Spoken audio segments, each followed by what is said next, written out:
अस्सलाम वालेकुम and hi friends எல்லாரும் எப்படி இருக்கீங்க? இன்னைக்கு ஒரு இன்ட்ரஸ்டிங்கான vlog தான் பார்க்க போறோம். சோ என்னன்னு பாத்தீங்கன்னா வெட்னஸ்டே ஒரு vlog தான்.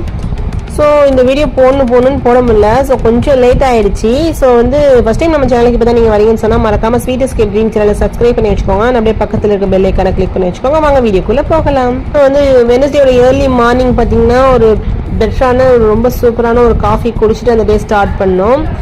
ஸோ மார்னிங் பிரேக்ஃபாஸ்ட்டுக்கு பார்த்தீங்கன்னா சப்பாத்தி ஷைடிஸ் ஆல்ரெடி கொஞ்சம் கிரேவி இருந்துச்சு, முதல் நாள் செஞ்ச கிரேவி. ஸோ அதை நான் சப்பாத்திக்கு ஷைடிஸாக வச்சுக்கிட்டோம். ஸோ அதுக்கப்புறம் மார்னிங் பிரேக்ஃபாஸ்ட் முடிச்சுட்டு அப்படியே கொஞ்சம் வேலை இருந்துச்சு. மதியானம் லஞ்சுக்கு பார்த்தீங்கன்னா இன்னைக்கு ஃபிஷ் குழம்பு செய்யலாம்னு சொல்லிட்டு ஒரு ஐடியா இருந்துச்சு. ஸோ அதனால ஃபிஷ் பார்த்தீங்கன்னா கெண்டை மீன் இருக்குல்ல, ஸோ அதுதான் வாங்கியிருந்தேன். மீன் ரொம்ப ஃப்ரெஷ்ஷாக புதுசாக செய்யும் போது பார்த்தீங்கன்னா டேஸ்ட் ரொம்பவே நல்லா இருக்குங்க.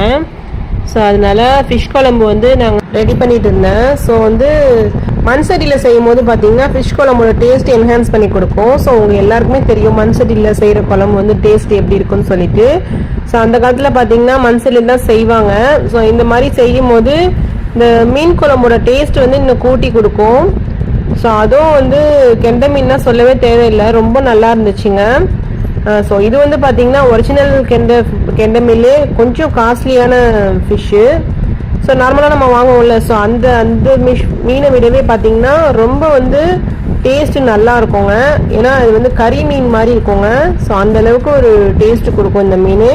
அண்ட் முள்ளும் பார்த்தீங்கன்னா ரொம்ப கம்மியாக தாங்க இருந்துச்சு இந்த மாதிரி மீனில். ஒரிஜினல் கெண்டை மீன் சொல்லணும்ல, ஸோ அந்த ஃபிஷ் தாங்க இது. பார்க்கும் போதே உங்களுக்கு தெரிஞ்சிருக்கும். ஸோ குழம்புக்கு போகிறது கொஞ்சம் எடுத்து வச்சுட்டு அப்புறம் ஃப்ரை பண்ணுறதுக்கும் கொஞ்சம் எடுத்து வச்சுருந்தேன்.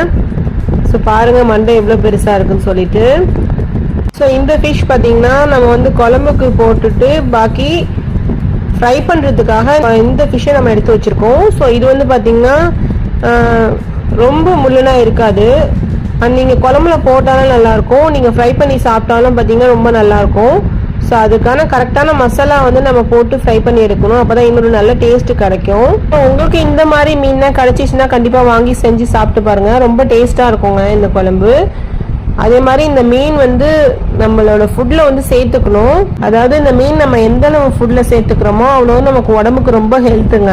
ஸோ இப்போ குழம்பு நல்லா கொதிக்க ஆரம்பிச்சிச்சு, நம்ம ஃபிஷ்ஷை சேர்த்துக்கலாம் கொஞ்சம் கொஞ்சமாக. ஸோ பாருங்கள் மாங்காவும் வெண்டிக்காவும் போட்டிருந்தேன். ஃபிஷ் எல்லாத்தையும் கொஞ்சம் கொஞ்சமாக சேர்த்துக்கிட்டேன் நான். மீன் மண்டையே பார்த்தீங்கன்னா ஒரு ஆள் கொஞ்சம் பெருசாக இருந்ததுனால அதுவே கொஞ்சம் ஃபுல்லாகிடுச்சு. அப்புறம் ஃபிஷ்ஷை கொஞ்சம் கொஞ்சமாக சேர்த்துக்கிட்டேன் நான்.